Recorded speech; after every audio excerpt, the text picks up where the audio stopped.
네, 안녕하십니까. 신지식인 정인태입니다. 저는 국립한국복지대학교 특임 교수를 역임했습니다. 한국 기업 베트남 대규모 투자 지속, 베트남 비리 척결 의지는 한국 기업이 베트남 대규모 투자를 지속한다. 이렇게 보도하고 있습니다. 그래서 한국 기업이 이 베트남 대규모 투자를 지속하고 있고 한국 최대 무역 흑자국으로 부상하고 있다라는 거죠. 네, 그래서 이 한국 베트남 간의 이 교역이 활발하게 진행되고 있는 그러한 정황이고요. 네, 히토류, 한국 일부에서 보면은 히토류에 대한 걱정 뚝, 베트남에서 글로벌 공급망 찾은 충북, 그래서 히토류의 공급망 구축을 협약을 했다라는 거죠. 5년간 원료를 안정적으로 공급하겠다. 네, 그래서 충북이 세계적 히토류 중심지 도약 마중물 기대감을 가지고 있다라는 거예요. 네, 그래서 이 히토류라든지 이런 공급망, 이 공급망을 아세안에서 찾고 있는데 이것이 이제 해법이다라는 거죠. 해법. 네, 그래서 지금 미국이 이기주의로 흐르고 있고 유럽도 지금 그렇게 흐르고 있는데 지금 아세안에서 해법을 찾아야 된다라는 이 경제 전문가들의 조언이 계속 있었어요. 이러한 부분에서 좋은 소식이다 이렇게 볼 수가 있고요. 자, 이제 반면에 이 베트남의 비리 문제, 이게 이제 큰 문제인데, 베트남 특별 입국 뇌물 스캔들 수사 확대하면서 다 잡아들여라. 베트남이 아주 강하게 나가고 있습니다. 이 코로나 상황에서 특별 입국할 때 뇌물을 받고 이제 입국을 시켰다라는 거죠. 여기에 대해서 당 서기장이 직접 나서서 사정 정국을 강화하고 있고, 지금 항공청, 외교부, 하노이시 공안 수사로 초토화가 되고 있고 지위 상관없이 비리 확인되면 모조리 지금 숙청하고 있는 그러한 정황입니다. 외교 장관도 예의 없다, 예외 없다, 이렇게 나오고 있는 그러한 정황입니다. 그래서 지금 주가는 빠지고 외국 투자도 급감하고 있다. 건설, 금융, 비리에 흔들리는 베트남 경제.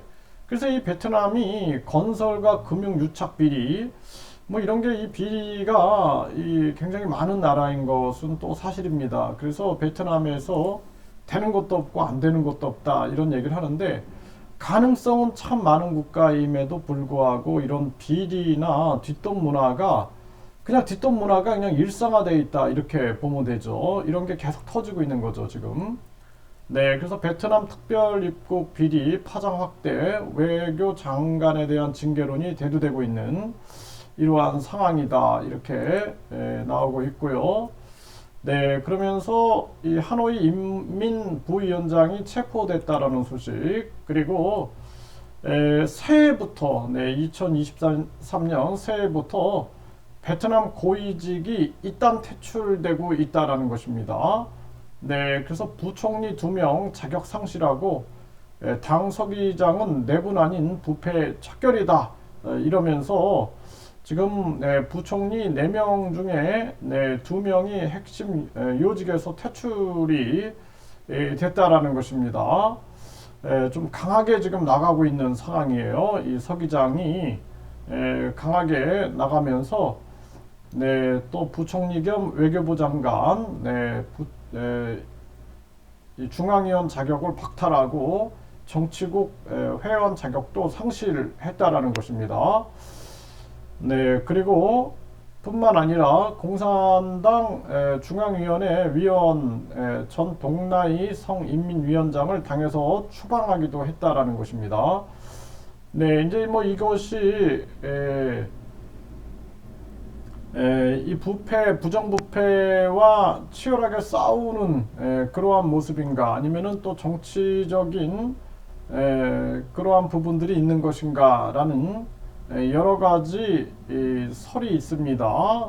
그래서 파벌, 내분, 이런 얘기도 있는데 일단은 이 베트남이 이 부정부패, 부정부패가 척결되는 것이 굉장히 중요한 과제다. 이게 일상에도 이렇게 많이 스며들어와 있어요. 제가 예전에 그 베트남에서 이제 그 버스를 타고 이렇게 곳곳을 잘 이렇게 다닐 수 있는 시스템이 되어 있는데, 버스를 탔는데 이 의자에 이제 두 명씩 앉는 거예요. 두 명씩 앉아가지고 한 40명 정도가 정원으로 보이는데 여기에 무려 100명을 태우는 겁니다.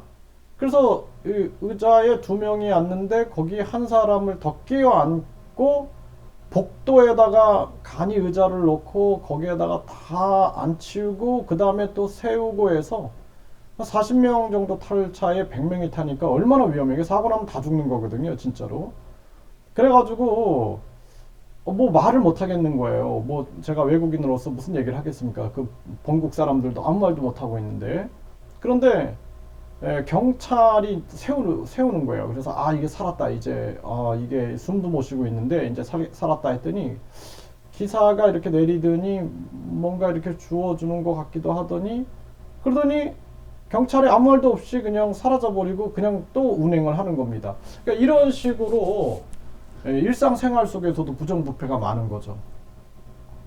그 택시 타고 가다 보면은 택시 기사들이 뭐 이렇게 잡혀요. 경찰들한테 잡히면은 항상 그 옛날에 한국도 그랬어요. 그 운전면허증 뒤에다가 이렇게 돈을 이렇게 주는 거죠. 그렇게 되면 또 통과되는 거고 이런 것들이 굉장히 많고 밤에 보면은 이제 오토바이 타고 다니는 그 경찰들이 4명이 이렇게 한 조가 돼가지고 오토바이 헬멧 안 쓰고 뭐 이런 사람들 있으면은 장봉을 가지고 4명이 이렇게 잡아버립니다.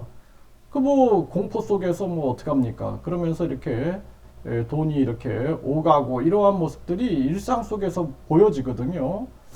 그래서 이제 뭐 한국 기업들 같은 경우에도 뭐 중소기업, 뭐 대기업은 뭐 이제 뭐 크게 왔다 갔다 하겠죠. 네. 그런데 뭐 중소기업이나 자영업자들, 외국인들 보면은 항상 그 이렇게 경찰들이 왔다 갔다 하면서 수금하러 다니는 모습을 보게 됩니다. 이 꼬투리를 이것저것 잡아요. 네. 뭐 환경 오염이 됐느니 뭐 또 뭐 이렇게 명단을 가지고 있느냐 학생들 뭐 이런 거부터 해가지고 이런저런 꼬투리를 잡고 그러면서 또 정기적으로 이렇게 돈을 받으러 다니는 그러한 경우들 뭐 간판에 뭐 한글이 너무 크다 그런 꼬투리부터 시작해가지고 각종 꼬투리를 잡는 거죠.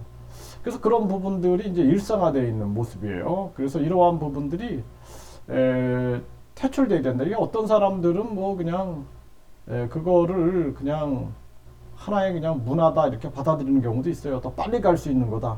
이게 왜냐하면은 행정 처리할 때 돈으로 그냥 빨리빨리 간다 이거죠. 그런데 나중에는 이제 그것이 큰 문제로 다가오게 되는 거죠. 그래서 지금 베트남도 이렇게 고위직이 일단 퇴출하고 있다. 뭐 새해부터 뒤숭숭하다 이렇게 나오는데 우리 기업들도 이러한 부분들에 대해서 이게 철저하게 알고 접근해야 된다 이렇게 말씀을 드립니다.